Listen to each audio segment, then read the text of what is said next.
നിയമസഭാ തെരഞ്ഞെടുപ്പിൽ എം മണി മത്സരത്തിന് ഇത്തവണ ഇല്ല എന്നുള്ളതാണ്. ഉടുമ്പൻചോലയിൽ പകരം സ്ഥാനാർത്ഥിയെ തേടുകയാണ് CPM. കെ ജയചന്ദ്രനെ സ്ഥാനാർത്ഥിയാക്കണമെന്നാണ് CPM ഇടുക്കി ജില്ലാ കമ്മിറ്റിയിൽ അഭിപ്രായമുയർന്നത്. മുഹമ്മദ് ആഷിഖ് വിവരങ്ങൾ നൽകും. ആഷിഖ്, ഉടുമ്പൻചോലയുമായി ചേർത്ത് ഏറെക്കാലമായി CPM ചേർത്ത് വെച്ച പേരാണ് M മണിയുടേത്. അങ്ങനെയാണെങ്കിൽ ഇക്കുറി ഇടുക്കിക്കാരുടെ മണിയാശാൻ അംഗത്തിന് ഇറങ്ങുന്നില്ല എന്നുള്ള കാര്യം തീരുമാനമായി കഴിഞ്ഞു? തീർച്ചയായും ആ നിലയിലാണ് കാര്യങ്ങൾ, ചർച്ചകൾ മുന്നോട്ട് പോകുന്നത്.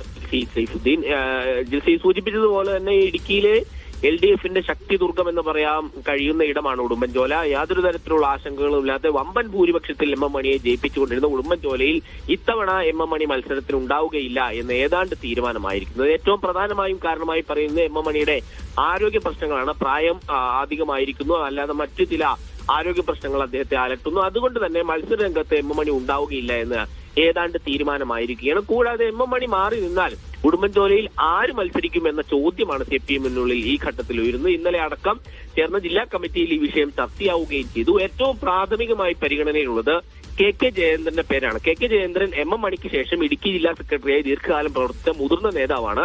നിലവിൽ CPM-ന്റെ സംസ്ഥാന സെക്രട്ടേറിയറ്റ് അംഗമായി തിരുവനന്തപുരം കേന്ദ്രീകരിച്ച് പ്രവർത്തിക്കുന്ന കെ ജയേന്ദ്രനെ തിരിച്ച് ജില്ലയിലേക്ക് കൊണ്ടുവന്ന് ദേവികുളത്ത് മത്സരിപ്പിക്കാനുള്ള ആലോചനയാണ് ഈ ഘട്ടത്തിൽ ഇടുക്കിയിലെ CPM നടത്തുന്നത്. മുതിർന്ന നേതാവ് മത്സരിക്കുന്നത് മേഖലയിൽ ഗുണം ചെയ്യും എന്നുള്ള ഒരു വിലയിരുത്തൽ കൂടി CPM-ന് ഇടുക്കി ജില്ലാ ഘടകത്തിനുണ്ട്.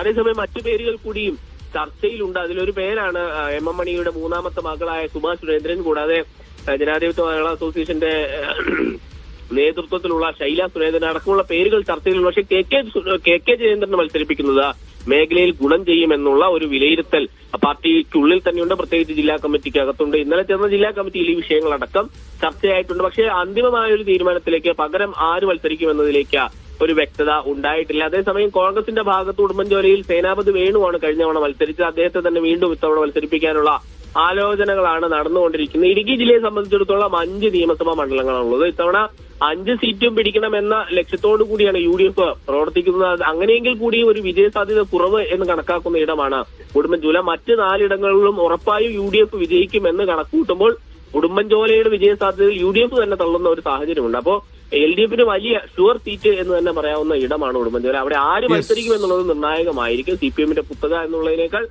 ഭൂരിപക്ഷം അടക്കം വർദ്ധിപ്പിക്കുന്നതിൽ ആര് മത്സരാർത്ഥിയായി വരും എന്നുള്ളത് വലിയ പ്രധാനപ്പെട്ട ചോദ്യമാണ്. ഉടുമ്പൻചോലയിൽ ആര് എന്നുള്ള ചോദ്യത്തിന് കൂടെ CPM ഉത്തരം അധികം വൈകാതെ നൽകുമെന്ന് പ്രതീക്ഷിക്കാം.